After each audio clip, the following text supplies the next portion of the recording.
That time again. Another reading from Food Rules, an Eater's Manual by Michael Pollan. We are on Rule 48. Eat more like the French, or the Japanese, or the Italians, or the Greeks. People who eat according to the rules of a traditional food culture are generally healthier than those of us eating a modern Western diet of processed foods. Any traditional diet will do. If it were not a healthy diet, the people who follow it wouldn't still be around.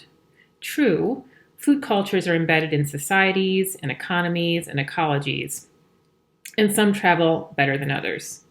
In borrowing from a food culture, pay attention to how a culture eats as well as to what it eats. In the case of the French paradox, for example, it may not be the dietary nutrients that keep the French healthy, for example, lots of saturated fat and white flour, as much as their food habits. Small portions, eaten at leisurely communal meals, no second helpings or snacking.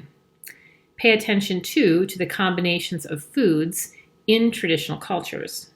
For example, in Latin America, corn is traditionally cooked with lime and eaten with beans. What would otherwise be a nutritionally deficient staple becomes the basis of a nutritionally healthy, balanced diet. For example, the beans supply amino acids lacking in corn, and the lime makes the niacin available. Cultures who took corn from Latin America without the beans or the lime would end up with serious nutritional deficiencies. Traditional diets are more than the sum of their food parts.